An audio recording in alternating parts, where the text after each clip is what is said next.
श्री सत्यनारायण कथा प्रथम अध्याय।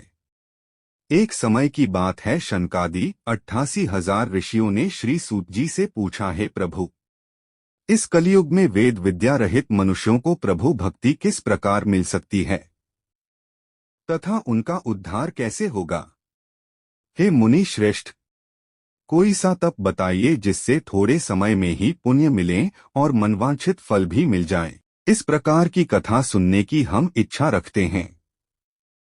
सर्वशास्त्रों के ज्ञाता सूत जी बोले, हे वैष्णवों में पूज्य, आप सभी ने प्राणियों के हित की बात पूछी है, इसलिए मैं एक ऐसे श्रेष्ठ व्रत को आप लोगों को बताऊंगा जिसे नारद जी ने लक्ष्मी नारायण जी से पूछा था और लक्ष्मीपति ने मुनिश्रेष्ठ नारद जी से कहा था। आप सब इसे ध्यान से सुनिए। एक समय की बात है, योगीराज नारद जी दूसरों के हित की इच्छा लिए अनेकों लोकों में घूमते हुए मृत्युलोक में आ पहुंचे। यहाँ उन्होंने अनेक योनियों में जन्मे प्रायः सभी मनुष्यों को अपने कर्मों द्वारा अनेकों दुखों से पीड़ित देखा। उनका दुख देख नारद जी सोचने लगे कि कैसा यत्न किया जाए जिसके करने से निश्चित रूप से मानव के दुखों का अंत हो जाए। इसी विचार पर मनन करते हुए वह विष्णुलोक में गए। वहां वह देवों के ईश नारायण की स्तुति करने लगे, जिनके हाथों में शंख, चक्र, गदा और पद्म थे, गले में वरमाला पहने हुए थे। स्तुति करते हुए नारद जी बोले, हे भगवान, आप अत्यंत शक्ति से संपन्न हैं, मन तथा वाणी भी आपको नहीं पा सकती हैं। आपका आदि, मध्य तथा अंत नहीं है। निर्गुण स्वरूप सृष्टि के कारण भक्तों के दुख को दूर करने वाले हैं। आपको मेरा नमस्कार है। नारद जी की स्तुति सुन विष्णु भगवान बोले, हे मुनिश्रेष्ठ, आपके मन में क्या बात है? आप किस काम के लिए पधारे हैं? उसे निःसंकोच कहो। इस पर नारद मुनि बोले कि मृत्युलोक में अनेक योनियों में जन्मे मनुष्य अपने कर्मों के द्वारा अनेकों दुख से दुखी हो रहे हैं। हे नाथ, आप मुझ पर दया रखते हैं तो बताइए कि वो मनुष्य थोड़े प्रयास से ही अपने दुखों से कैसे छुटकारा पा सकते हैं। श्रीहरि बोले, हे नारद, मनुष्यों की भलाई के लिए तुमने बहुत अच्छी बात पूछी है। जिसके करने से मनुष्य मोह से छूट जाता है, वह बात मैं कहता हूँ, उसे सुनो। स्वर्ग लोक व मृत्युलोक दोनों में एक दुर्लभ उत्तम व्रत है जो पुण्य देने वाला है। आज प्रेमवश होकर मैं उसे तुमसे कहता हूँ। श्री सत्यनारायण भगवान का यह व्रत अच्छी तरह विधान पूर्वक करके मनुष्य तुरंत ही यहाँ सुख भोग कर मरने पर मोक्ष पाता है। श्रीहरि के वचन सुन नारद जी बोले कि उस व्रत का फल क्या है और उसका विधान क्या है? यह व्रत किसने किया था? इस व्रत को किस दिन करना चाहिए? सभी कुछ विस्तार से बताए। नारद की बात सुनकर श्रीहरि बोले, दुख व शोक को दूर करने वाला यह सभी स्थानों पर विजय दिलाने वाला है। मानव को भक्ति व श्रद्धा के साथ शाम को श्री सत्यनारायण की पूजा धर्म परायण होकर ब्राह्मणों व बंधुओं के साथ करनी चाहिए। भक्ति भाव से ही नैवेद्य, केले का फल, घी, दूध और गेहूं का आटा सवाया लें। गेहूं के स्थान पर साठी का आटा, शक्कर तथा गुड़ लेकर वह सभी भक्षण योग्य पदार्थों को मिलाकर भगवान का भोग लगाएं।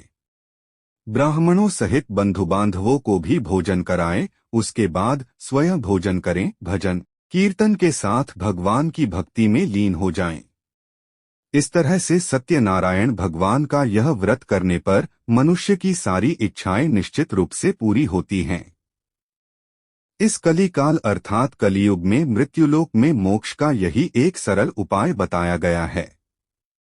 इति श्री सत्यनारायण व्रत कथा का प्रथम अध्याय संपूर्ण। श्री सत्यनारायण कथा द्वितीय अध्याय। सूत जी बोले, हे ऋषियों, जिसने पहले समय में इस व्रत को किया था उसका इतिहास कहता हूँ, ध्यान से सुनो। सुंदर काशीपुरी नगरी में एक अत्यंत निर्धन ब्राह्मण रहता था।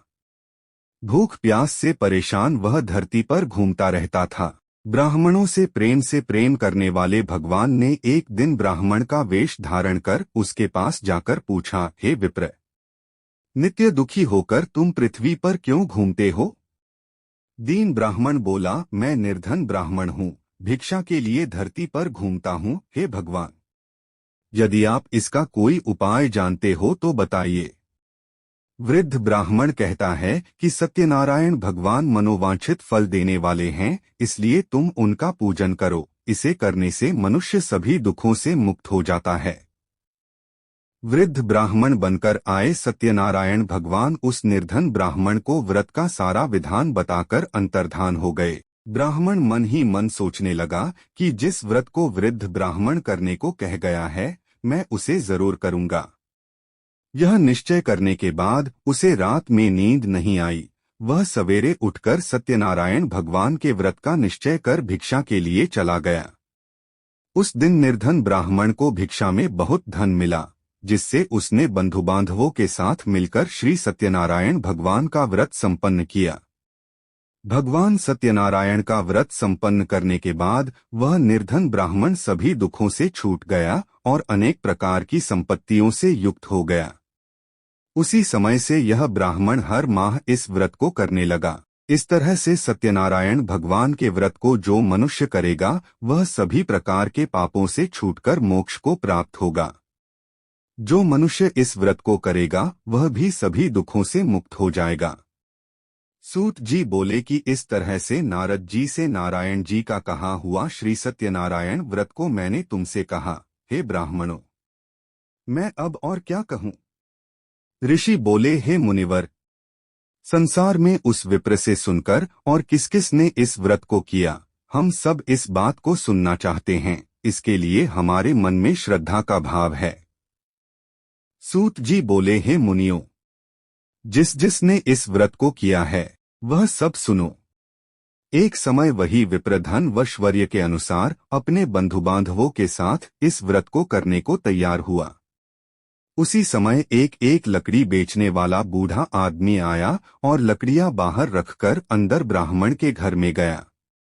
प्यास से दुखी वह लकड़हारा उनको व्रत करते देख विप्र को नमस्कार कर पूछने लगा कि आप यह क्या कर रहे हैं तथा इसे करने से क्या फल मिलेगा, कृपया मुझे भी बताएं। ब्राह्मण ने कहा कि सब मनोकामनाओं को पूरा करने वाला यह सत्यनारायण भगवान का व्रत है।